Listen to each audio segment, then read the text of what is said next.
Hi everybody. This is a very personal real estate journey for me that I'm going to be sharing with you because I've learned so many lessons in the last few months that I never thought I would experience myself after giving advice for 32 years to thousands upon thousands of buyers and sellers. So let me start with the journey. On July 18th, you may or may not remember Facebook Live on this beautiful listing that I had that I absolutely loved. And I was just flowing through the house, and you were watching me. I must have gotten almost 1,400 views. And that night, I went out to dinner with friends, and we were talking about how beautiful the house was.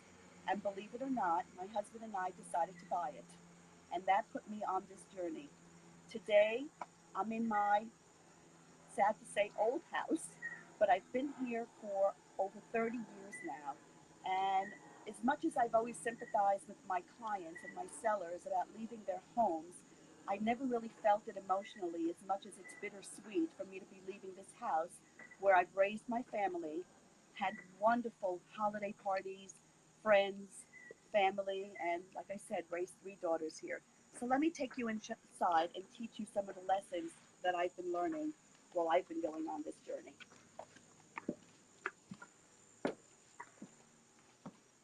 So welcome.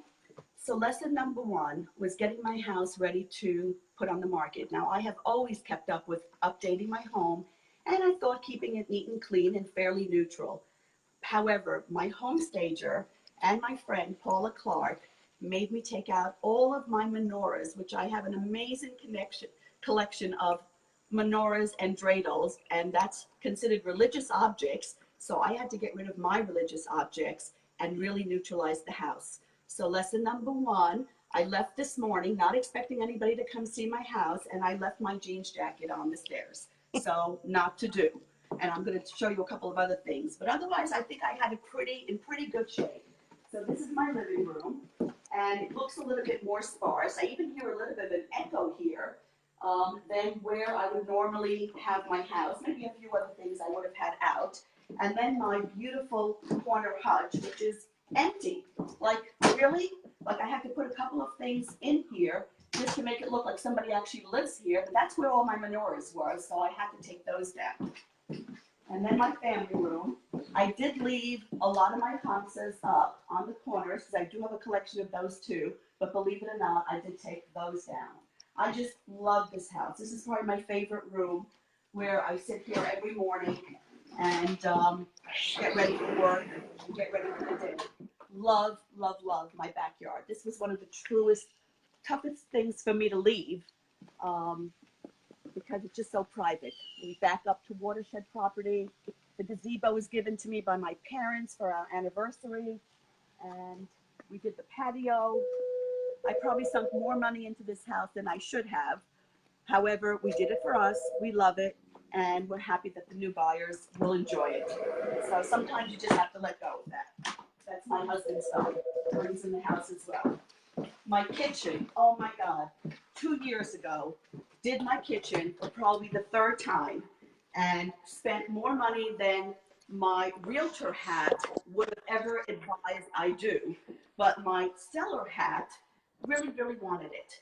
So when people call me and they ask me, Orly, I really want to make a capital improvement, my answer to them is always, what are you doing? What is it going to cost you?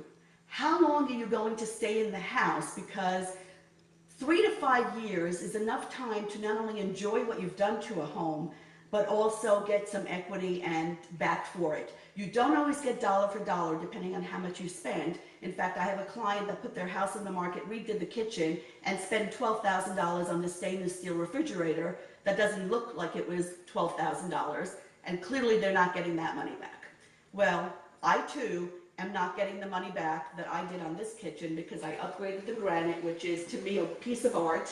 I absolutely love it. I don't even love the granite in the new house as much as I love mine, but I'll learn to live with it.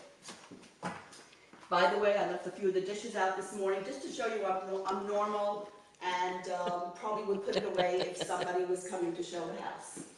Now, I have my brochures, which I do for everybody, and it was really strange seeing your own house on paper. In fact, my daughters really had a hard time.